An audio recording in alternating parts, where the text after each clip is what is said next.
బట్టి దేవునికి వందనాలు. ఈరోజు మనము ఆరాధన గురించి రెండో పార్ట్ వినబోతున్నాం. మరి యేసుక్రీస్తు పరిశుద్ధ నామములో మీ అందరికీ శుభములు. 35 నిమిషాలు వాక్యం చెప్పే అవకాశం దేవుడు నాకు ఇస్తూ ఉన్నాడు. మరి 1 గంట వరకు క్లోజ్ చేయాలి. ఎక్కువగా మాట్లాడితే కూర్చోరు, నిద్ర వస్తుంది. నిద్ర వస్తే పాపంలో పడిపోతాం. నిద్ర వచ్చిన తర్వాత మనము సోమరిపోతామని నేర్చుకున్నాం. కనుక 35-40 నిమిషాల కంటే ఎక్కువగా చెప్పను. మీరు దయచేసి అటెన్షన్గా ఉండాలని కోరుతూ ఉన్నాను. ప్రార్థన చేసుకుందాం.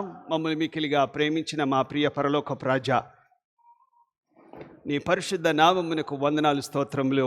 ఇంతవరకు మీ చక్కటి మరి సన్నిధిలో మా తండ్రి మీరు ఉన్నారని, మీ ప్రసన్నత, మీ కాపుదల మాకు ఇస్తూ ఉన్నారు. మీరు మాతో మాట్లాడుతూ ఉన్నారు. మమ్మల్ని బలపరచండి. ఈరోజు బర్త్డే, ఈ మాసంలో ఉన్న బర్త్డే బిడ్డలందరినీ కూడా ప్రభువా, నూతనంగా మరి నర్సింగ్ కాలేజీలో, నర్సింగ్ స్కూల్లో వచ్చిన బిడ్డలందరినీ కూడా మీరు జ్ఞాపకం చేసుకోండి. మంచి ఆయురారోగ్యము, ఆయుష్ను దయచేయండి. ఇంకా మా సంఘంలో ఉన్న ప్రతి ఒక్కరిని పేరు పేరు వరుసన మీరు జ్ఞాపకం చేసుకోండి. వారి కుటుంబాలను, వారి జీవితాలలో మీరు చేస్తున్న ప్రతి మేలును బట్టి మీకు వందనాలు చెల్లించుకుంటూ ఉన్నాం. నీ సన్నిధిలో మేము నీ వాక్యాన్ని ధ్యానించనయుంటుండగా, ముఖ్యంగా ఆరాధన సంబంధించిన దాని గురించి మేము ధ్యానం చేయబోతూ ఉండగా, మర్మమైన లోతైన మర్మాలు, భావాలు, ప్రభు అర్థాలు మాకు అందించి దీవించి పంపించమని యేసు నామమున అడుగుచున్నాము తండ్రి, ఆమేన్. క్రీస్తునందు ప్రియమైనటువంటి దేవుని బిడ్డలారా, ఈరోజు వాక్య అంశము ఆరాధన. ఆరాధన, ప్రార్థన, స్తుతి, ఈ మూడు వేరువేరుగా ఉన్నాయి. మొదటిది ప్రార్థన. మనందరికీ తెలిసిన విషయం ఏంటంటే ప్రార్థన. నా ప్రాణాన్ని కాపాడావు ప్రభువా, కాపాడు అని ప్రార్థన చేయడం. నన్ను బ్రతికించు, నాకు సహాయం చెయ్యి, అడగడం. ప్రార్థన అంటే అడగడం. మరి స్తుతించు అంటే నన్ను బ్రతికించినందుకు, కాపాడినందుకు దేవా నీకు స్తుతి. ఆరాధన అంటే నీవు ఏమై ఉన్నావో, నువ్వు ఎలాంటి వాడివో, ఈ లోకానికి నువ్వు ఏం చేశావు, నన్ను కాదు ఈ సృష్టి అంతా కూడా నిన్ను స్తుతిస్తూ ఆరాధిస్తూ ఉంటే, మరి నీ స్వరూపంలో ఉంటున్న నేను నిన్ను ఆరాధించలేకపోతున్నానని చెప్పి ఆయన వ్యక్తిత్వాన్ని బట్టి, ఆయన దేవత్వాన్ని బట్టి జ్ఞాపకం చేసుకొని ఆయనను ఆరాధించాలి. ఆయన చాలా ఆర్డినరీగా, ఫిలిప్పీ గ్రంథంలో 2వ అధ్యాయంలో కింద తగ్గించుకొని వచ్చినట్టుగా మనం ఆయనను ఆర్డినరీ పర్సన్ అని అనుకోవద్దు. ఆయనను మాత్రమే ఆరాధన చేయాలి, ఈ లోకంలో ఎవరిని ఆరాధన చేయకూడదు అనే మాట ఆరాధన. ఈ మూడిట్లో ఆరాధన చాలా ముఖ్యమైనదని నేను ఇంతకుముందు చెప్పాను, మళ్ళీ చెప్తున్నాను. మరి దేవునికి మొక్కడం, ఆది కాండంలో 22వ అధ్యాయంలో అబ్రహాము దేవుణ్ణి మ్రొక్కాడు. అమ్మా, మేము ఆ కొండకు పోయి మొక్కేసి వస్తాం అని చెప్పి కట్టెలు, నిప్పు, కత్తి పట్టుకొని, ఇస్సాకును పట్టుకొని ఆ కొండకు వెళ్ళినట్టుగా మనం చూస్తూ ఉన్నాం. ఎందుకు వెళ్తున్నాము అంటే దేవుణ్ణి ఆరాధన చేయడానికి, ఆయనను మ్రొక్కడానికి. ఒక్క మాటలో చెప్పాలంటే ఆరాధన అంటే ఆయనను మ్రొక్కడం, ఆయనకు మాత్రమే మ్రొక్కడం. ఇంకెవ్వరికి మ్రొక్కకూడదు, నమస్కరించకూడదు, లేక ఆయన తప్ప ఇంకెవ్వరికి చేసినా కూడా అది పాపం. తెలుసో తెలియకో కొందరు చేస్తూ ఉన్నారు, కనుక అది తప్పు అని చెప్పి మరి దేవుణ్ణి ఆరాధన చేయడం అంటే మ్రొక్కడము. మరి న్యూ టెస్టిమెంట్లో జ్ఞానులను దేవుని ఆరాధించారు, మ్రొక్కారు. వారు సాష్టాంగ నమస్కారం చేసి, జ్ఞానులు, తూర్పు దేశంలో ఉంటున్న జ్ఞానులు ఆ చుక్కను చూచి వచ్చి దేవుణ్ణి ఆరాధించారు. గొల్లలు దేవుణ్ణి ఆరాధించారు. వారు ఆరాధించిన తర్వాత ఆయన అర్హుడు, ఆరాధన యోగ్యుడు అని చెప్పుకుంటూ అందరికీ వారు సాక్ష్యం ఇచ్చినట్టుగా మనం చూస్తూ ఉన్నాం. ఆరాధన చేసేవారు ఎక్కడికి వెళ్తున్నారు అంటే, నేను ఫంక్షన్కి వెళ్తున్నాను, దావత్కు వెళ్తూ ఉన్నాను, పెళ్ళికి వెళ్తూ ఉన్నాను అన్నట్టుగా చెప్పకూడదు. నేను ఆరాధన చేయడానికి వెళ్తూ ఉన్నాను. నీ మనసులో, నీ హృదయంలో ఆరాధన అంటే దేవుని మ్రొక్కడం. ఆ దేవుణ్ణి మనస్ఫూర్తిగా నేను మ్రొక్కడానికి వెళ్తూ ఉన్నాను. ఆ క్రమంలో నేను ఏమేమి నేర్చుకోవాలో ఈరోజు కొన్ని విషయాలు చాలా క్లుప్తంగా చెప్పాలని ఆశపడుతూ ఉన్నాను. మరి ఆయన ఎందుకు మ్రొక్కాలి అంటే ఆయన దేవుడై ఉంటున్నాడు కాబట్టి ఆయనను మనం మ్రొక్కాలి. మరి దేవుడు అనేవాడు కనబడాలి కదా. యేసుక్రీస్తు ప్రభు ఇప్పుడు కనబడడం లేదు. అయితే యేసుక్రీస్తు ప్రభు యోహాను సువార్తలో ఏమన్నాడు? దేవుడు ఆత్మ గనుక ఆయనను ఆరాధించువారు ఆత్మతోనూ సత్యముతోనూ ఆయనను ఆరాధించాలి. ఆత్మ అనబడిన దేవుణ్ణి మనకు కనబడేవాడు కాదు. గాలి కనబడుతుందా? కనబడదు. కరెంటు కనబడుతుందా? కనబడదు. అవి ఉన్నాయని మనం నమ్ముతున్నామా? నమ్ముతాం. ఫర్ ఎగ్జాంపుల్, ఆ వైరు తీగబోతూ ఉంటే దాన్ని ముట్టుకోవాలని ఎవరైనా డేర్ చేస్తారా? చేసిందంటే వాడు బుద్ధి లేనివాడు.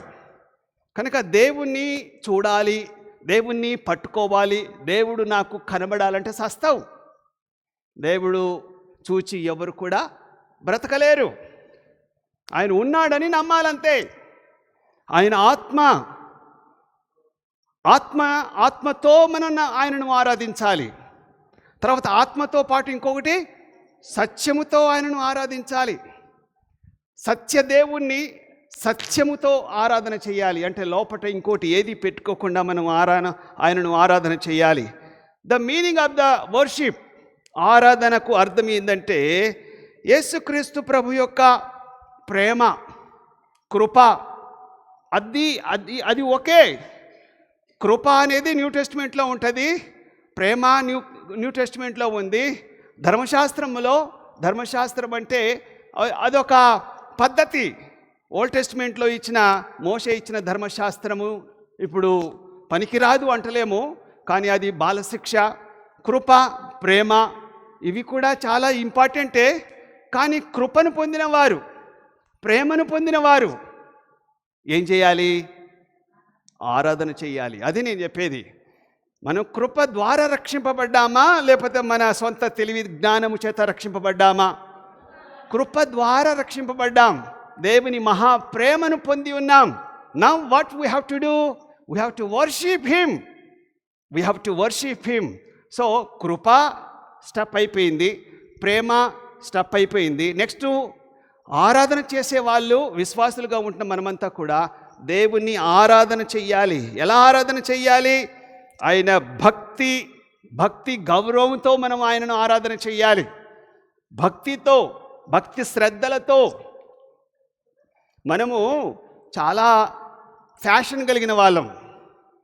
వేరే చాలా మతస్థులు వేరే మతంలో ఉన్న ప్రజలు, సీఎం కానీ ప్రైమ్ మినిస్టర్ కానీ, వాళ్ళు భజన చేసేటప్పుడు, లేక ఆరాధన చేసేటప్పుడు, లేక పూజ చేసేటప్పుడు వాళ్ళు ఎక్కడ కూర్చుంటారండి? సోఫాలో కూర్చుంటారా? కింద ఎందుకు కూర్చుంటారు? తగ్గించుకొని కూర్చుంటారు. మీరు ఏ మందిరాలలో, లేకపోతే నేను పేరు చెప్పను కానీ కొన్ని దేవాలయాల్లో, కొన్ని ఇతర మత శాఖలలో మీరు చూసినట్లయితే, వీడియోలు చూసినా పర్వాలేదు, వాళ్ళు ఎంత పెద్దోళ్ళన్నా కానీ, ఎంత ధనికులైనా కానీ, వాళ్ళ మందిరాల్లో ఏముండవు? కుర్చీలు ఉండవు. వాళ్ళు చెప్పులు వేసుకొని రారు. ఎంత ధనికుడైనా, కోటీశ్వరుడైనా, బిలియనర్ అయినా కూడా వాళ్ళు కింద కూర్చొని, సోఫాలో కూర్చోకుండా కింద కూర్చొని వారు భజన చేస్తూ ఉంటారు. వాళ్ళకి ఎందుకు అంత భక్తి?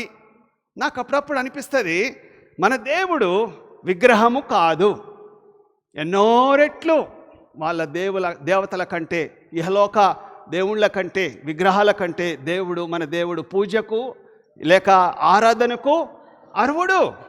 మనం ఏం చేస్తాము? కాళ్ళ మీద కాళ్ళు వేసుకొని, సోఫా ఉంటే బాగుండేది, కొన్ని కుర్చీలు మెత్తం ఉంటే బాగుండేది, ఏసీ ఉంటే బాగుండేది, ఫ్యాన్లు ఉంటే బాగుండేది అని మనము అన్ని ఫెసిలిటీస్ పెట్టుకొని మనం ఆరాధన చేస్తాం. టీ ఉండాలి, బ్రేక్ ఉండాలి, భోజనం ఉండాలి, ట్రాన్స్పోర్టేషన్ ఉండాలి, ఎన్ని సౌకర్యాలు మనకు. అంటే ఇవన్నీ ప్రొవైడ్ చేయకపోతే ఇవన్నీ మీకు ఇవ్వకపోతే మీరు ఆరాధనకు రారు, దేవుణ్ణి గౌరవించరు, దేవుణ్ణి మొక్కడానికి మీరు రారు. అంటే నేను మన సంఘం గురించి మాట్లాడతలేను, ప్రపంచవ్యాప్తంగా ఉంటున్న అన్ని సంఘాలకు ట్రాన్స్పోర్టేషన్ కావాలి. పేదలం కదండి, పేదలం కదా, ఎట్లొస్తాం? మీరు లోపటి చర్చి పెట్టుకున్నారు, ఇంత దూరం ఎలా నడిచొస్తాం? మాకు వాహనం లేదు అంటే వాహనం కొనుక్కో, లేకపోతే ఆటోలో రా. ఇంకోటి ఏదో ఉంది కదా, ర్యాపిడోనో జెప్టోనో ఏదో ఉంది కదా, అది పట్టుకొని రా. నా కోసం కాదు, మీకోసం, మీ కుటుంబం కోసం. మీరు మీ దేవుణ్ణి ఆరాధన చేయడానికి రావాలి. ఆరాధన చర్చి కాదు. ఆరాధన చేయడానికి వస్తున్నాను, చర్చికి వెళ్తున్నానని మనం అనకూడదు. ఒకవేళ వాళ్ళకు అర్థం అవ్వాలంటే చర్చికి వెళ్తున్నా, దేవాలయానికి, యేసుప్రభు దేవాలయానికి వెళ్తున్నా అని చెప్పొచ్చు. కానీ మీరు ఏమనాలి, మనం ఏమనాలి? నేను ఆరాధనకు వెళ్తూ ఉన్నాను. ఆరాధన మీన్స్ మొక్కడానికి వెళ్తూ ఉన్నాను. నేను ఆయనను సేవించడానికి, ఆయనను ఘనపరచడానికి, ఆయనను నేను పూజించడానికి, ఆయనను నా మనసు పూర్తిగా ఆత్మతో సత్యముతో నేను ఆయనను ఆరాధించడానికి వెళ్తున్నానని చెప్పి మనం రావాలి. ఎందుకు ఆయనను ఆరాధించాలంటే పరమగీతములో 2వ అధ్యాయము 2-3 వచనాల్లో నేను క్లియర్ చేస్తాను. బలు రక్కసి చెట్లలో వల్లి పద్మములు కనబడినట్లు స్త్రీలలో నా ప్రియుడు అట్లున్నాడు. బలు రక్కసి చెట్లలో అంటే ముళ్ళ తుప్పలలో వల్లి పద్మము ఎలా ఉంటుందో, అంతేకాదు స్త్రీలలో నా ప్రియుడు అలా కనబడుతూ ఉన్నాడు. బలి రక్కసి చెట్లు అంటే మరి ముళ్ళ పొదలుగా ఉంటాయి. అడవిలో అన్ని ముళ్ళ పొదలే, అందులో వల్లి పద్మము అంటే ఒక మంచి పుష్పము ఏ రీతిగా అయితే నిగనిగలాడుతూ ఉంటాడో ఆ వల్లి పద్మము అంటే ముళ్ళ తుప్పలలో వల్లి పద్మము అనబడిన ఒక మంచి పుష్పము కనబడినట్టుగా స్త్రీలలో నా పురుషుడు అందంగా ఉన్నాడు అని అంటూ ఉన్నాడు ఈ యొక్క పరమగీతంలో. రెండవది, ఇంకా 3వ వచనం చూసినట్లయితే, అడవి వృక్షములలో జల్దరు వృక్షం ఎట్లుండునో నా ప్రియుడు అట్లున్నాడు. అడవి వృక్షములో నీ జల్దరు వృక్షపు నీడలలో నేనానంద భరితుడనైతిని అంటే ఆ యొక్క జల్దరు వృక్షపు నీడలలో ఏ రీతిగా అయితే సేద తీరుస్తామో, నీ ఏసీ పనికి రాదు, నీ యొక్క ఫ్యాన్లు పనికిరావు. ఆ జల్దరు వృక్షం క్రింద కొన్నిసార్లు ఎండాకాలంలో మంచి చెట్లు, ముఖ్యంగా యాప చెట్లు, లేకపోతే ఆ కాలంలో జల్దరు వృక్షాలు ఇప్పుడు మన దేశంలో ఎక్కువగా లేవు. యాప చెట్టు మంచిగా ఉంటే, లేకపోతే మర్రి చెట్టు మంచిగా ఉంటే, पिंपले झाड़ काय कसे మర్రి చెట్టేనా? ఓకే. ఎంత చక్కగా నీడ ఇస్తుందో దాని క్రింద ఎండాకాలము ఆ చల్లటి గాలి మనము పీల్చుకుంటూ ఉంటే, ఆస్వాదిస్తూ ఉంటే, ఆ రీతిగా దేవుడు ఉన్నాడు కనుక మనము సేద తీర్చుకోవడానికి ఆయన దగ్గర ఉండాలి. అలాంటి దేవుణ్ణి మనము ఆరాధన చేయడానికి రావాలి. నెంబర్ 2 ఏంటంటే, ఆరాధన యొక్క ప్రాముఖ్యం ఏంటంటే, ఆరాధన ఎందుకు మనము ప్రాముఖ్యత ఇవ్వాలి అంటే, మీరు ఇంకొక దేవుణ్ణి మీరు ఆరాధన చేయకూడదు, వేరొక దేవుణ్ణి మీరు ఆరాధన చెయ్యకూడదు, ఎవరికి నమస్కారము చెయ్యకూడదు. ఏయ్ నమస్కారం చేయవా, నేను నిలబెట్టిన ఈ యొక్క ప్రతిమను, ఈ విగ్రహాన్ని మీరు నమస్కారం చేయకపోతే అగ్నిగుండంలో పారేస్తానని చెప్పి ఒక నాయకుడు లేకపోతే ఒక రాజు నెబుకద్నెజర్ రాజు ఆజ్ఞాపిస్తే షడ్రక్ మెషక్ అబేద్నెగోలు ఏం చేశారు? మేము మొక్కమంటే మొక్కం.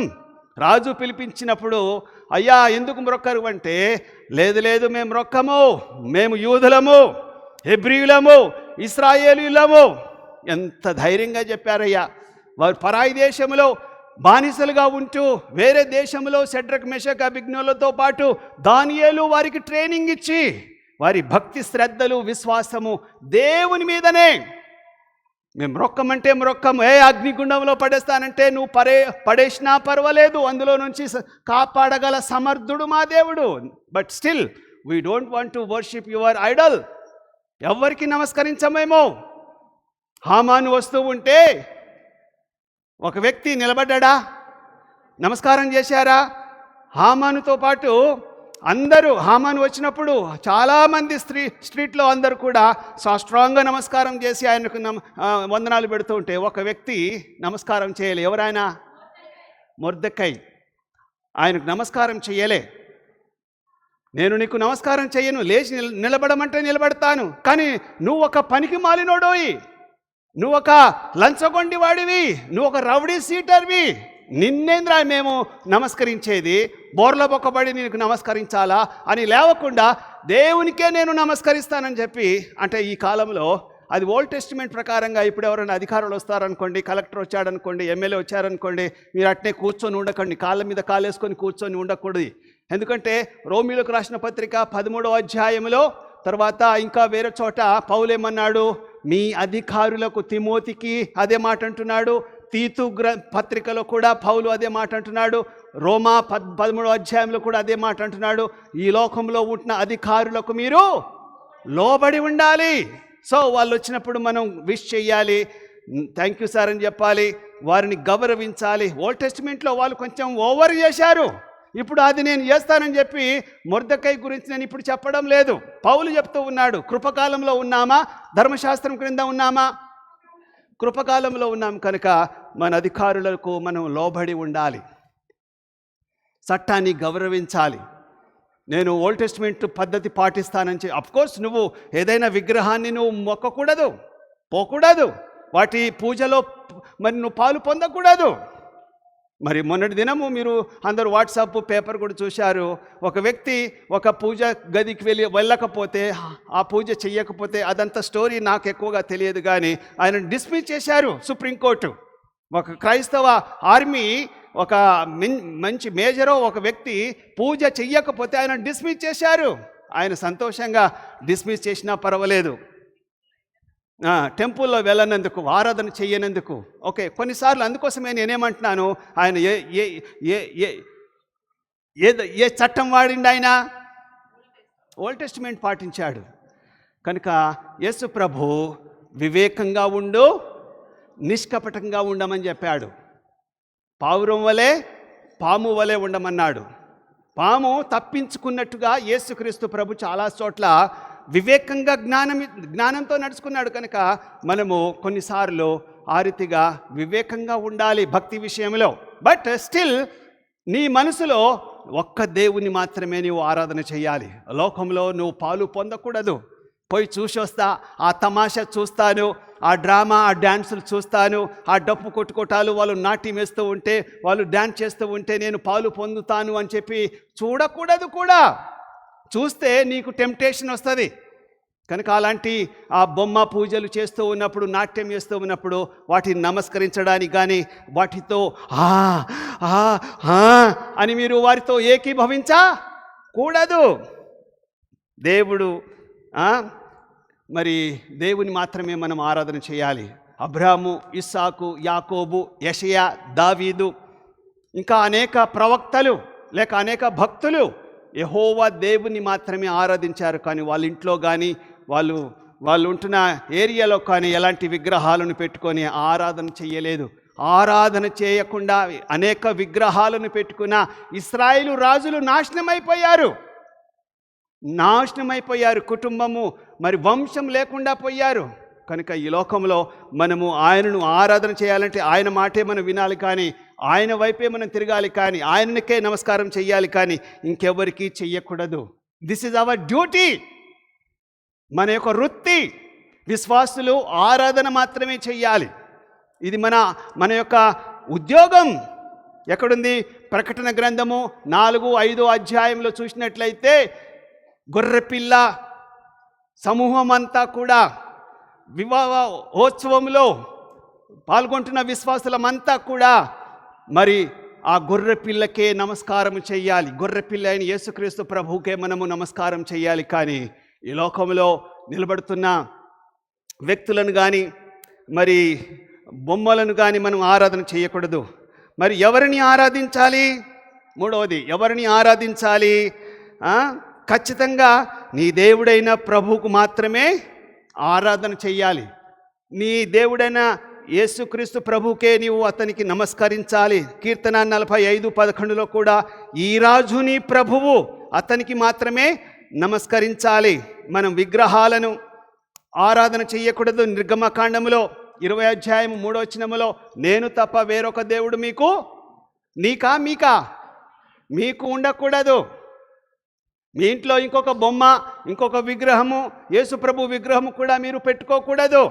ఏ విగ్రహాన్ని కూడా మీరు పెట్టుకోకూడదు. మరియమ్మ విగ్రహం పెట్టుకోవచ్చు, యేసుప్రభు ఫోటో పెట్టుకోవచ్చు. అంటే నేనైతే మరి ఇన్నేళ్ల నుంచి చర్చి నడిపిస్తూ ఉన్నా, యేసుప్రభు ఫోటో ఎవరింట్లోనైనా కనబడలేదు మన చర్చిలో ఉన్న వారికి. నేను చూస్తే ఖచ్చితంగా చెప్పేవాడిని, యేసుప్రభు ఫోటో కూడా మన ఇంట్లో పెట్టుకోకూడదు. యేసుప్రభు ఫోటో పెట్టుకున్నా, విగ్రహం పెట్టుకున్నా, మరియమ్మ తల్లి విగ్రహం పెట్టుకున్నా కూడా అది విగ్రహమే.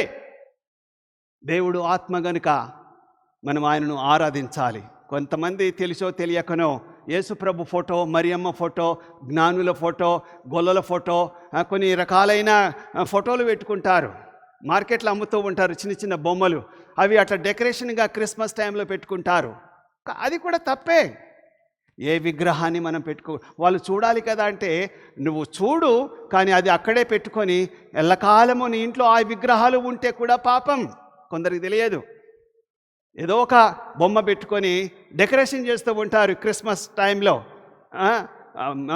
యేసేపు, మరియమ్మ, తర్వాత గొల్లలు, జ్ఞానులు, పశుల పాక, అఫ్కోర్స్ గుర్తు చేసుకోవడానికి. తర్వాత మనం కూడా అక్కడక్కడ పెడుతూ ఉంటాము. నర్సింగమ్మాయిలు కూడా పెట్టారు. కానీ క్రిస్మస్ అయిన తర్వాత దాన్ని ఏం చేయాలి? మనము తీసేయాలి. నువ్వు అట్లాగే సంవత్సరం అంతా పొడుగుత పెట్టుకున్నావంటే అది విగ్రహము. కొంతమంది స్టార్ పెట్టుకుంటారు. స్టార్ ఎంతకాలం పెట్టుకోవాలి? మాకు తెలిసిన మా బంధువు సంవత్సరం అంతా పెట్టుకుంటారు. స్టార్ పెట్టుకోవాలి 1 నెల. ఎప్పటి నుంచి ఎప్పటి వరకు స్టార్ పెట్టుకోవాలి? డిసెంబర్ కాదు, నవంబర్ 25 నుంచి జనవరి 1వ తారీఖు వరకే పెట్టాలి. 2వ తారీఖు కల్లా ఆ స్టార్ తీసేయాలి. కొంతమంది తెలియదు, 2 నెలలు 3 నెలలు పెట్టుకుంటారు, 4-5 నెలలు పెట్టుకుంటారు. ఏది పెట్టుకున్నా కూడా మనము అది విగ్రహంలాగా మనం పెట్టకూడదు. ప్రపంచంలో చాలామంది రాతి విగ్రహాన్ని బొమ్మలను పూజిస్తూ ఉన్నారు. కొంతమంది డబ్బు, వ్యాపారము, కీర్తి ఖండాలను పూజిస్తూ ఉన్నారు. నేను రాత్రి ఒక మీటింగ్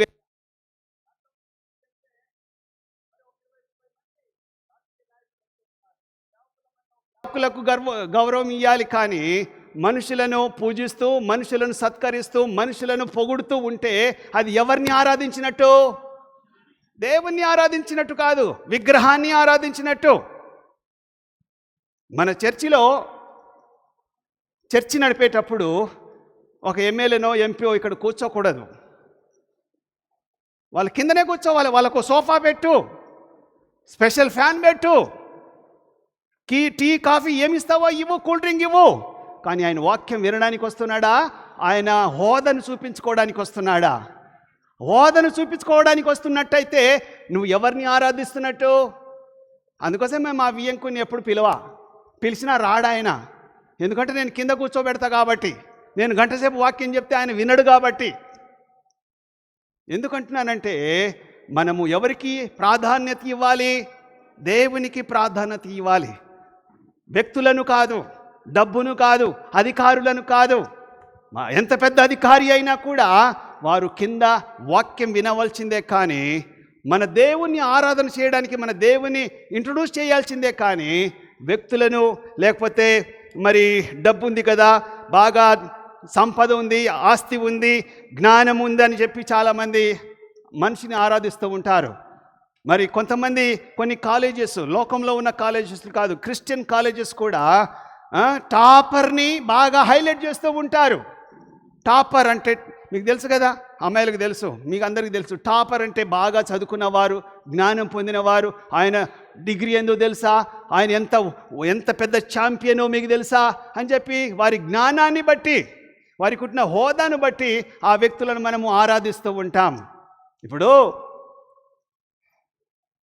ఎట్లా చెప్పాలి, లోకంలో ఉన్నవారు ప్రైజులు ఇస్తూ ఉంటారు. టైం అయిపోతుంది. ప్రైజులు ఇస్తూ ఉంటారు. డబ్బులు ఇస్తూ ఉంటారు, ప్లాట్లు ఇస్తూ ఉంటారు, కోట్ల రూపాయలు. ఫర్ ఎగ్జాంపుల్, ఒక వ్యక్తి ఏదైనా గేమ్లో కానీ, ఏదైనా పోటీలో కానీ, యుద్ధంలో కానీ ఏదైనా గెలిస్తే, యుద్ధం కాదు, ఏదైనా పోటీలో గెలిస్తే ఎన్నో వరాలు ఇస్తూ ఉంటారు. పేదలకు ఎవరైనా ఇస్తారా? అది లోకంలో వాళ్ళు చేయాల్సిందే, వేరే ఆప్షన్ లేదు. కానీ చర్చిలో కూడా ఒక వ్యక్తిని పొగుడుకుంటూ చర్చి జరుగుతూ ఉంటే, ఆరాధన సందర్భంలో జరుగుతూ ఉంటే ఒక వ్యక్తిని మనము హైలైట్ చేస్తే దట్ ఈజ్ ఆల్సో ఐడల్స్. మనము ఆరాధన వాళ్ళకు ఆరాధన చేస్తున్న నీలాంటి జ్ఞానులు, నీలాంటి మేధావులు, నీలాంటి గొప్పవారు మా ఏరియాలో లేరండి, మా చర్చిలో ఎవరు లేరు నీలాంటి జ్ఞానవంతురాలు, జ్ఞాని అని చెప్పి మనం వ్యక్తిని ఎప్పుడు కూడా వ్యక్తి పూజ చేయకూడదు. చేసినట్టయితే మనం ఎవరిని డౌన్ చేసినట్టు? యేసుక్రీస్తు ప్రభువును డౌన్ చేసినట్టు. యేసుక్రీస్తు ప్రభు అందరికీ దేవుడు, ప్రభువు అందరికీ. ఎవరికి? జ్ఞానులకును, మూర్ఖులకును, గ్రీసు దేశస్థులు కాని వారికిని, పేదవారికిని, ధనికులకు ఆయన దేవుడై ఉన్నాడు. ఆయనకే సమస్త ఘనత, మహిమ యుగ యుగములు ఆయనకే చెల్లును. ఇంకెవ్వరికి మనం ఇవ్వకూడదని చేసినట్లయితే మనము దాని అర్థం ఏంటంటే దేవుణ్ణి కాకుండా వేరే వాళ్ళని మనం పొగుడుతున్నట్టు లేక ఆరాధిస్తున్నట్టు. అపోస్తల కార్యం 10వ అధ్యాయంలో కొర్నేలి ఇంటికి పేతురు వచ్చాడు. వింటున్నారా? పేతురు వచ్చినప్పుడు కొర్నేలి లోకంలో ఉంటున్న అన్యుడు, బాగా భక్తిపరుడే, ప్రభు నమ్ముకున్నాడు, కానీ పాపం క్రమం తెలియదు. మీలాంటోడే, మంచోడు, చాలా ధనికుడు, పెద్ద ఆఫీసర్, శతాధిపతి, ఆర్మీ ఆఫీసర్, మేజర్. ఆయన పేతురు కనబడగానే వావ్ ఎంత గొప్ప దైవజనుడు మా ఇంటికి వస్తున్నాడు అని చెప్పి సాష్టాంగ నమస్కారం చేశాడు. అపోస్తల కార్యం 10వ అధ్యాయంలో. అప్పుడు పేతురు దండం పెట్టు అన్నాడా? ఏమన్నాడు? నేను నీలాంటి నరుడనే. ఈ రోజుల్లో పాస్టర్లు అని చెప్పి, బిషప్లు అని చెప్పి కాళ్ళకు దండాలు పెట్టేసుకుంటే అదేమవుతుంది? విగ్రహము. అమ్మా పెద్ద పాస్టరు వినయ్ కాదు, కృష్ణ ప్రభువుకు నమస్కారం చేయి, పెద్దమ్మ గారు ఆమెకు దండం పెట్టు, కాళ్ళకు నమస్కారం పెట్టు అని ఒకవేళ ఎవరైనా తెలియక అంటే మీరేం చెప్పాలి? అమ్మగారు, పెద్ద పాస్టర్లు, పెద్ద వ్యక్తి, మనము దేవునికే నమస్కారం చెయ్యాలి, దేవుని కాళ్ళే పట్టుకోవాలి, ఇంకెవరి కాళ్ళు పట్టుకోకూడదు. ఒకవేళ నువ్వు కాళ్ళు పట్టుకున్నావు అనుకో, ఏమవుతుంది అది? నేనేదో నేను బాగాలేకపోతే ఆమె హాస్పిటల్ పోయినప్పుడు మన స్టూడెంట్ 3 ఏళ్ళు చదువుకున్న ఒక అమ్మాయి వచ్చి నా కాళ్ళకు దండం పెడుతుంటే, ఏంది పిచ్చి, ఎన్నోసార్లు 150 సార్లు నువ్వు వాక్యం విన్నావు, ఇదేనా నువ్వు చేసేది? నా కాళ్ళకు దండం పెట్టడం ఏంది? కనుక మనం ఎవరి కాళ్ళను పట్టుకోవడానికి వీల్లేదు, మన దేవుని కాళ్ళు తప్ప.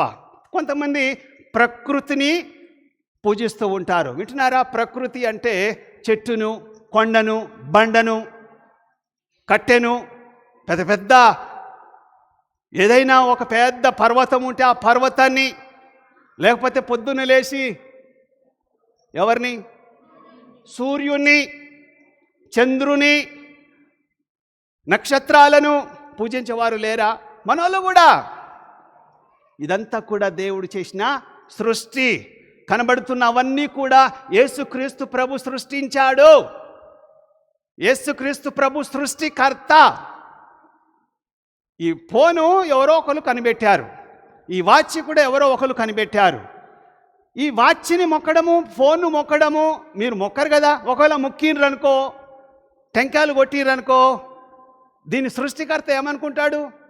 అరే, నేను కనిపెట్టింది, నేను సృష్టించింది, నాకు చెందవలసిన మహిమ ఘనత ఈ ఫోనుకు, ఈ వాచ్కి, ఈ ఫ్యాన్కు మీరు చేస్తున్నారని దేవుడు ఎంత బాధపడుతున్నాడు. అందుకోసమే నా మహిమను ఎవరికిచ్చువాడను కాను, మన తండ్రి అయిన దేవునికి మాత్రమే ఆరాధన చేయాలి. ఎవరిని ఆరాధన చేస్తున్నారని చెప్పి యేసుక్రీస్తు ప్రభు వెతుకుతూ ఉన్నాడు. యోహాను సువార్త 4:23 ఆయన తండ్రి, అరే పిచ్చోలారా ఎటు పోతున్నారు మీరు? ఆరాధించవలసింది నా కుమారుడైన యేసుక్రీస్తు ప్రభువుకు, యేసుక్రీస్తును మీరు ఆరాధన చేయాలని యోహాను సువార్త 4:23 చెప్తున్నాడు. కనుక తండ్రి అయిన దేవుడు కూడా సపోర్ట్ చేస్తున్నాడు. అంతేకాదు యోహాను సువార్త 23 ఆయన చేసిన ఉపకారములకు, ఆయన చేసిన మేలులను జ్ఞాపకం చేసుకుంటూ మనము యేసుక్రీస్తు ప్రభువుకు ఆరాధన చెయ్యాలి. కనుక ఆరాధన అంటే మ్రొక్కడం, నమస్కరించడం, ఆయననే మన హృదయంలో కృతజ్ఞత భావంతో జీవించడం. ఆయన లేకపోతే, ఆయన చెయ్యకపోతే, రక్షణ కార్యము నీ జీవితంలో, మన జీవితంలో చేయకపోతే ఇంకెవ్వరు చెయ్యరు. నేను ఇంతకుముందే ఫస్ట్ ప్రసంగంలోనే చెప్పాను, పరిశుద్ధాత్మ దేవుణ్ణి ఆరాధన చెయ్యమని మన బైబిల్లో ఎక్కడా చెప్పబడలేదు. ఒకవేళ చెప్పి ఆరాధన చేస్తే పాపమని కూడా చెప్పబడలేదు. తెలుసో తెలియకో పరిశుద్ధాత్మ దేవుని మీరు ఆరాధిస్తూ ఉన్నట్టయితే ఓకే. కానీ పరిశుద్ధాత్మ దేవుడు ఎవరిని హైలైట్ చేస్తున్నాడు, ఎవరిని పరిచయం చేస్తున్నాడు, ఎవరిని ఇంట్రడ్యూస్ చేస్తున్నాడు? యేసుక్రీస్తు ప్రభుని ఇంట్రడ్యూస్ చేస్తున్నాడు. సో మనం ఆరాధన ఎవరికి చేయాలంటే యేసుక్రీస్తు ప్రభువుకే. ఆయన ఆరాధనకు ఆధారం, ఆయన వర్తి. మనము అబ్బా తండ్రి అని పరలోకంలో ఉన్న దేవుని మనము ఆరాధన చేస్తూ ఉంటాం, పలుకుతూ ఉంటాం. కానీ ఎవరి నామంలో ప్రార్థన చేయాలి? యేసుక్రీస్తు నామం ద్వారానే మన ప్రార్థనలు, మన ఆరాధన రావాలి.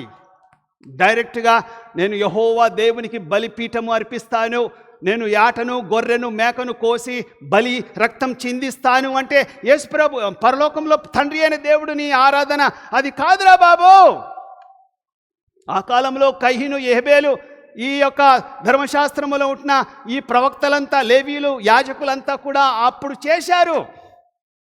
ఇప్పుడు బలి అర్పించని అవసరం లేదు. అందరి కొరకు, లోకంలో ఉన్న వారందరి కోసం ఎవరు బలి అయ్యారు? యేసుక్రీస్తు బలి అయ్యాడు. కాబట్టి ఆయన ఒక్కసారే కొన్ని కోట్ల గొర్రెలు, ఎద్దులు, మేకలు, పశువులు, లక్షల పశువులు, సొలొమోను మహారాజు ఉన్నప్పుడే లక్షల కోట్ల పశువులు బలి ఇచ్చారు. ఎవరి కాలంలో? 40 సంవత్సరాలు పరిపాలించిన సొలొమోను కాలంలోనే లక్షల కోట్ల పశువులు బలి ఇచ్చారు. అప్పుడు నడిచింది. ఇప్పుడు కూడా నేను బలి అర్పిస్తాను అని చెప్పి ఒక మేకపోతునో, గొర్రెపోతునో, లేకపోతే కోడినో మీరు పెంచి ఒక యేసుక్రీస్తు ప్రభు దేవాలయానికి వచ్చి కోస్తారా? రక్తం చిందిస్తారా? లేదు, అవసరం లేదు. మనందరి కోసం యేసుక్రీస్తు ప్రభు రక్తం చిందించాడు. కాబట్టి ఇలాంటి బలులు అర్పణ లేదు. ఒక్కసారే బలి అయిపోయాడు. ఆయన రక్తములోనే మన పాపములు కడగబడుతుంది. కనుక ఆయనకు మనము ఆరాధన చెయ్యాలి. 5వది, పరిశుద్ధాత్మ దేవుడు విశ్వాసిని ఆరాధనలు నడిపిస్తాడు. ఇంతకుముందు చెప్పాను, మళ్ళీ చెప్తున్నాను. పరిశుద్ధాత్మ దేవుడు మనల్ని, విశ్వాసులను ఆరాధన చేయమని ఇంట్రడ్యూస్ చేస్తాడు. నన్ను ఆరాధన చెయ్యండి, పరిశుద్ధాత్మ దేవుడు నన్నే ఆరాధన చెయ్యండి, మీలో ఉండి మిమ్మల్ని మంచిగా నడిపిస్తాను అని చెప్పి బైబిల్లో ఎక్కడ కూడా పరిశుద్ధాత్మ దేవుడు తక్కువ చేసి మాట్లాడతలేడు. పరిశుద్ధాత్మ దేవుడు ఈజ్ ఈక్వల్ టు యేసుక్రీస్తు ప్రభు. కానీ మనం ఆరాధన చేసేది పరిశుద్ధాత్మ దేవుణ్ణి కాదు. చాలా గంటగా బల్లగుద్ది చెప్తున్నాను, పరిశుద్ధాత్మ దేవుడే. ఆయన కాదు మనం ఆరాధన చేయవలసింది. ఆయన మన కోసము చావలే. ఆయనకు అర్పణ యేసుక్రీస్తు ప్రభు వైపే చూపిస్తున్నాడు పరిశుద్ధాత్మ దేవుడు. కానీ ఇట్లా చూపించుకోవట్లేడు ఆయన. మీకు అర్థమవుతుందని చెప్పేది?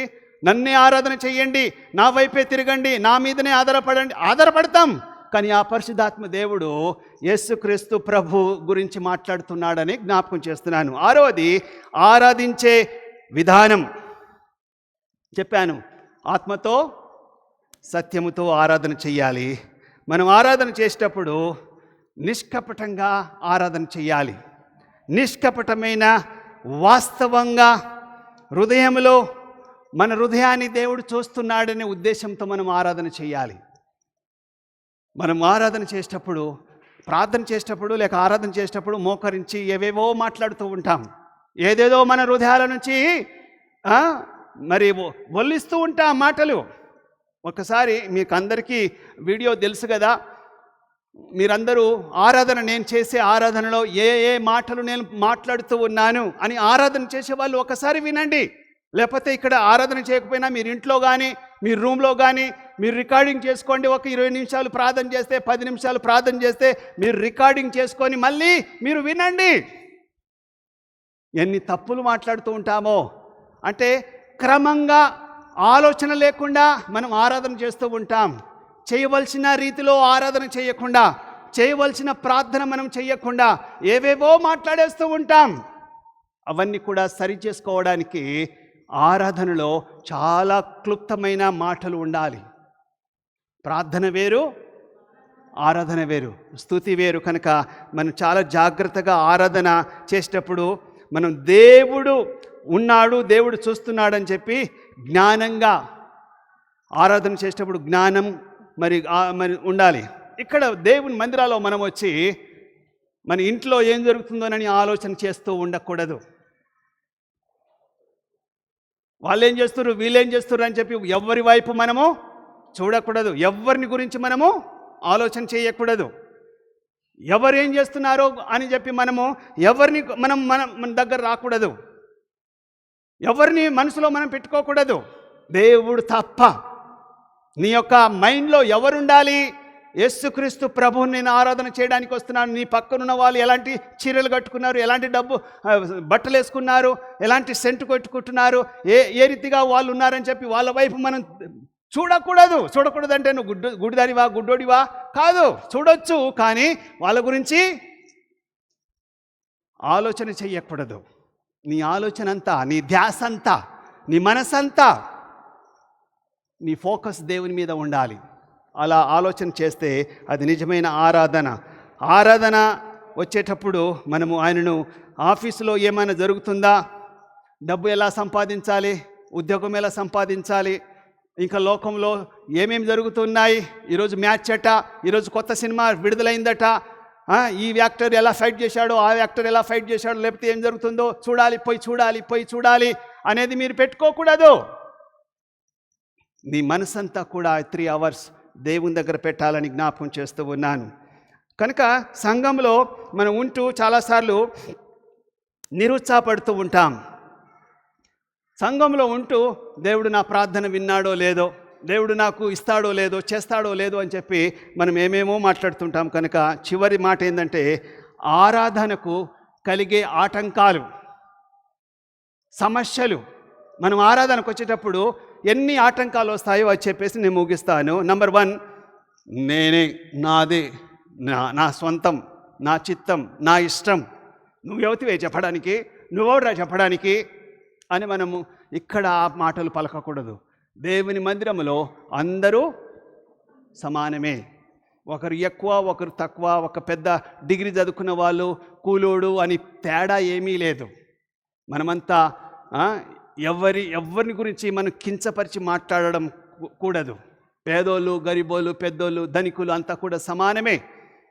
అలా గర్వించి 2 వ్యక్తులు, నాదాబు, అబిహు అనే 2 వ్యక్తులు చర్చిలో, ఓల్డ్ టెస్టిమెంట్లో చర్చిలో వాళ్ళు దేవుని ఆలయంలో వాళ్ళు అన్య అగ్నిని అర్పించినప్పుడు, వేరొక ఆలోచనతో వేరే అగ్నిని అర్పించినప్పుడు దేవుడు వాళ్ళిద్దరిని చంపేశాడు. అలాంటి ఆరాధన మనం చేయకూడదు. అలాంటి తలంపులు ఎక్కడ ఎవరి గురించి మాట్లాడకూడదు. నంబర్ 2 ఏంటంటే, లోక ఆచారము మనం చేయకూడదు.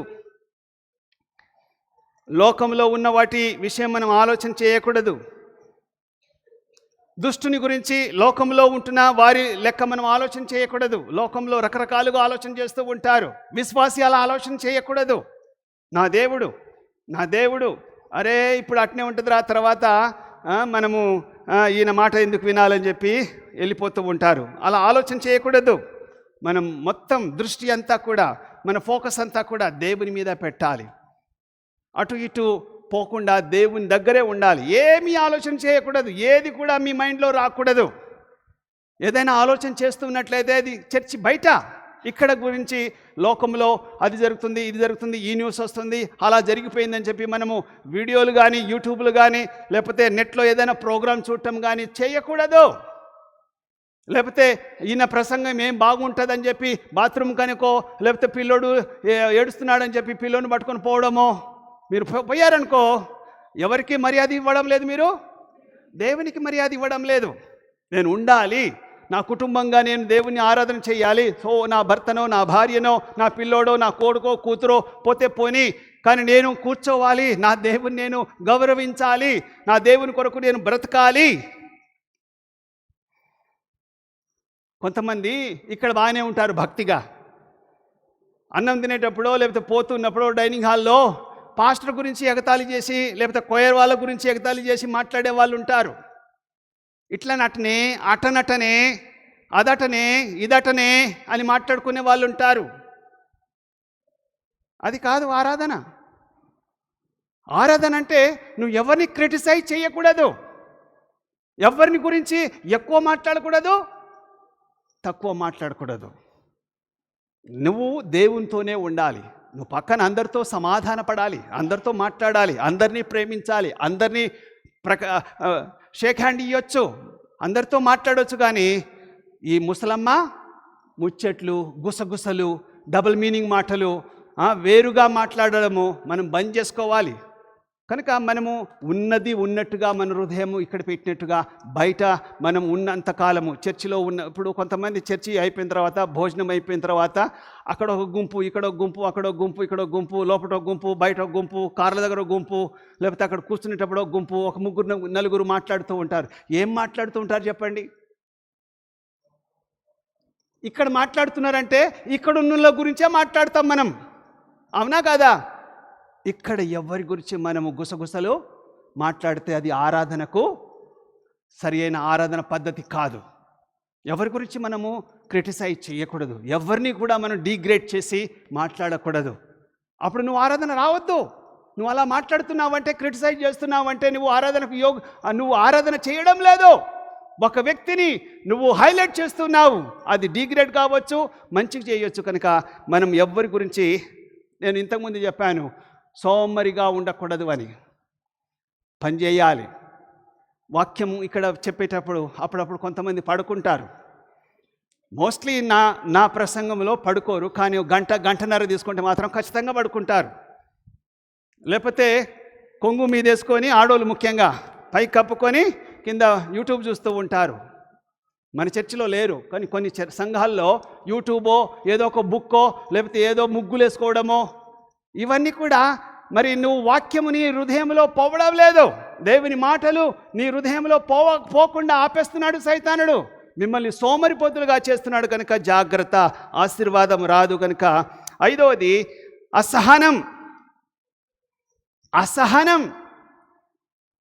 కొంతమంది నాకు తెలుసు ఇక్కడ వాక్యం వినకుండా వంటకాడనే కూర్చుంటారు. కొంతమంది ఏ పని లేకపోతే ఏదో ఒకటి హడావుడి చేస్తూ ఉంటారు, అటు ఇటు తిరుగుతూ ఉంటారు. ఏది అంటే 3 గంటలు సార్ కూర్చునేది, 10 గంటలకు వచ్చినా 1 గంట వరకు 3 గంటలు ఎవరు కూర్చుంటారో? యెహోవా కొరకు ఎదురు చూచువారు, గట్టిగా చెప్పాలి, యెహోవా కొరకు ఎదురు చూచువారు నూతన బలము పొందుదురు. ఇక్కడ నువ్వు కూర్చోకపోతే నీకు సహనం ఉండాలి, ఓపిక ఉండాలి. గడిగడికి లేచిపోతూ ఉంటారు. నేను చూస్తూనే ఉంటాను, ఏ పని లేకపోయినా అబ్బో. ముఖ్యంగా ఒక వ్యక్తి పేరు ఒక వ్యక్తిగా చాలామంది మన చర్చిలో కూడా మధ్యలో లేచిపోతూ ఉంటారు. అంటే దాని అర్థమైంది, ఆరాధన కూర్చోవడానికి వారికి మనసు లేదు, సహనం లేదు, ఓపిక లేదు.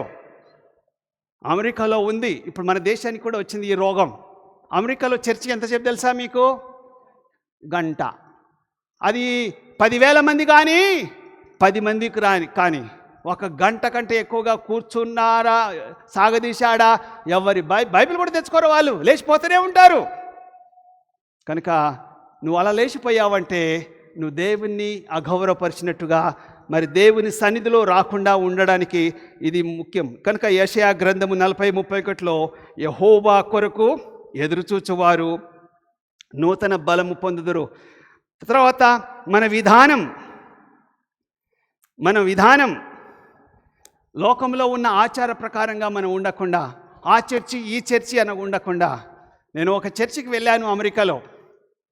ఎంతసేపు కూర్చొని అంటే అసలే నాకు షుగర్, ఇప్పుడు కాదు 4-5 ఏళ్ల క్రితము ఒక చర్చికి పోయాను. తెలుగుల చర్చే అది, ఇండియన్ చర్చే, హిందీ వాళ్ళు ఎక్కువగా ఉన్నారు. ఒక పాస్టర్ గారు నన్ను తీసుకుపోయారు, ఆయన మన చర్చికి వచ్చాడు. అది తీసుకోపోయి మార్నింగ్ బ్రేక్ఫాస్ట్ కూడా తినకుండా మేము కూర్చున్నాము. నాకు ఒకటే ఆకలికి తట్టుకోలేను నేను.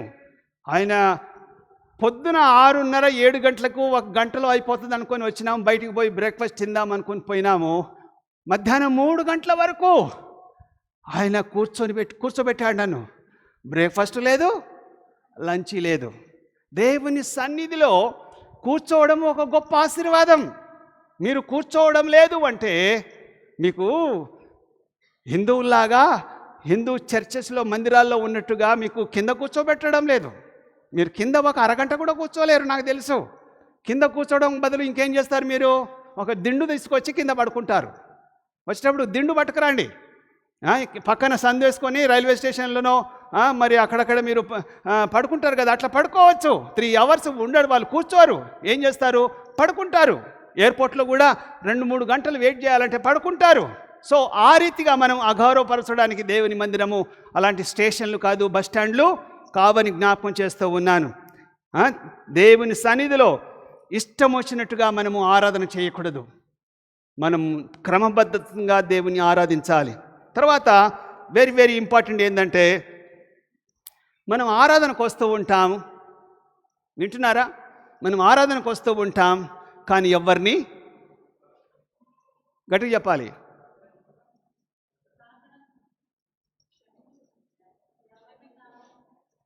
క్రిస్టాల్ చెప్పింది, క్షమించం, మాట్లాడం. మరి ఆరాధన చేసినట్టు కాదు అది. నువ్వు క్షమించకపోతే నువ్వు ఆరాధనకు అర్హుడవు కావు. ప్రతి ఒక్కరిని మనము, నేను చాలాసార్లు చెప్పిన, మళ్ళీ చెప్తున్నా, ప్రేమించడం గొప్పనా, సత్యం గొప్పనా? శిరీషమ్మ చెప్తుంది, తెలుసు ఆమెకు. అమ్మ, ప్రేమించడం గొప్పనా, సత్యం మాట్లాడడం గొప్పనా? సత్యం మాట్లాడడం గొప్ప. తర్వాత ఈ మూడిట్లో ప్రేమించడం కన్నా, సత్యం మాట్లాడడం కన్నా క్షమించడం గొప్పనా? ఏది ముఖ్యం? మూడిట్లో ఏది గొప్ప? ప్రేమించడం కదా? కాదు. సత్యం మాట్లాడడం కాదు, క్షమించడం ముఖ్యం. నువ్వు క్షమించినట్లయితే ఈ 2 ఆటోమేటిక్గా అవే వస్తాయి. క్షమించేవాడు తప్పకుండా ప్రేమిస్తాడు, తప్పకుండా ఆరాధన చేస్తూ ఉంటాడు, సత్యం మాట్లాడుతూ ఉంటాడు. ముందు మనకు క్షమాపణ గుణం కావాలి, క్షమించే మనసు. ఏ చిన్న తప్పైనా, ఏ పెద్ద తప్పైనా, ఎవరైనా నీ పట్ల దురుసుగా మాట్లాడినా, నేను అవమానపరిచినా, ఫస్ట్ నువ్వేం చేయాలి? క్షమించాలి. క్షమించడం రాకపోతే, క్షమించకపోతే నువ్వు ఆరాధన చేయడానికి వేస్టువు, పనికిరావు. దేవుడు నీ ఆరాధనకు అర్హుడు కాదు. నువ్వు అర్పణ అర్పించకముందు నువ్వు పోయి నీ యొక్క సహోదరునితో గొడవపడిన వ్యక్తితో సమాధాన పడమని ప్రభు చెప్పాడు కనుక మనం క్షమించాలి. లాస్ట్ది అహంకారం. ఏముంటుంది అహంకారము? నేనెవరో తెలుసా, మా నాన్న ఎవరో తెలుసా, నా చదువేందో తెలుసా నీకు, నా హోదేందో తెలుసా నీకు? అవన్నీ కూడా తొక్కలు పెట్టుకో బయట. చర్చికి వచ్చిన తర్వాత నీ చదువు అవసరం లేదు, నీ కులం అవసరం లేదు, నీ యొక్క సర్టిఫికేట్ అవసరం లేదు, నీ యొక్క కీర్తి ఖండాలు, నీ పొజిషన్ అవసరం లేదు. ఇవన్నీ కూడా బయట. కానీ దేవుని కుటుంబంలో మనమంతా సమానమే అనుకుందామా? ఎవడో తాగుబోతుడు, తిరుగుబోతాడు, దొంగ అని చెప్పి మన హృదయములు అనుకొని వాడిని కించపరిచి మనం దేవుని ఆరాధిస్తున్నామంటే ఆరాధన కాదు. నేను ఆమె కంటే, ఈయన కంటే, ఆయన కంటే గొప్పోడిని, నా కులం పెద్ద కులం, వీళ్ళు ఎస్సీ ఎస్టీ, వీళ్ళు తక్కువలు అనంటే దేవుని సన్నిధిలో కులము, విద్య, అహంకారము, గర్వము ఉండకూడదు. అలా ఉన్నట్లయితే నీవు దేవుణ్ణి ఆరాధన చేయడం లేదు. ముగింపుకు ఒక మాట చెప్తున్నాను, దేవుణ్ణి ఆరాధన చేసే స్థలం ముఖ్యము కాదు. ఎక్కడైనా నువ్వు ఆరాధన చేసుకోవచ్చు. యెరూషలేములో మన చర్చిలో ఒక వ్యక్తి ఉన్నారు, ఒక కుటుంబము, నా బిడ్డలకు, నా కొడుకులకు నేను యెరూషలేములో యొర్దాను నదిలో బాప్తిసం ఇస్తానన్నాడు. కొంతమంది అక్కడే బాప్తిసం తీసుకుంటాము. యెరూషలేములో నీళ్లు తీసుకొచ్చి అమ్మే వాళ్ళు ఉన్నారు, మట్టి తీసుకొచ్చి అమ్మే వాళ్ళు ఉన్నారు. స్థలం ముఖ్యం కాదు. మామగారు అప్పుడప్పుడు అంటది, వినయ్ కూడా ఏమంటాడంటే, మన చర్చిలాగా లేదు, డొక్కులాగా ఉంది, దీన్ని బాగా చేసుకొని మంచిగా మంచిగా చేసుకుంటే అయ్యో జనాలంటే జనాలు వస్తారు అనేది వాళ్ళ పాపం. నేను అన్నా చాలాసార్లు ఎక్స్ప్లెయిన్ చేసిన, స్థలం కాదు ముఖ్యం, బిల్డింగ్ కాదు ముఖ్యం. దేవుడు బిల్డింగ్ కావాలంటున్నాడా? హృదయం కావాలంటున్నాడు. మనం ఏ స్వభావంతో దేవుని ఆరాధన చేస్తున్నాము? ఎయిర్ కండిషన్ పెడితే 4 బస్సులు పెడితే మనకు కూడా జనాలు వస్తారు. టచ్ టచ్ టచ్ అని చేస్తే ఇదంతా నిండిపోతారు. అది కాదు ముఖ్యం. మనం ఆరాధన చేస్తున్నాం, నిజ దేవుని మనం ఆరాధిస్తున్నాం. అది స్థలంతో సంబంధం లేదు, బిల్డింగ్తో సంబంధం లేదు. కనుక ఎక్కడైనా మీ ఇంట్లోనన్నా దేవుని ఆరాధన చేసుకోవద్దు. ఎక్కడా 2 లేక 3 ఉంటే ఆ సన్నిధిలో ఎవరుంటారు? దేవుడు ఉంటాడు. మీరు దేవుణ్ణి ముందు పెట్టుకొని మీరు ఆరాధనలో పాలు పొందాలని జ్ఞాపకం చేస్తున్నాను. దేవుడి యొక్క వాక్యాన్ని మనందరి వినికిడిలో మెండుగా దీవించునుగాక. లేచి నిలబడండి, ప్రార్థన చేద్దాం.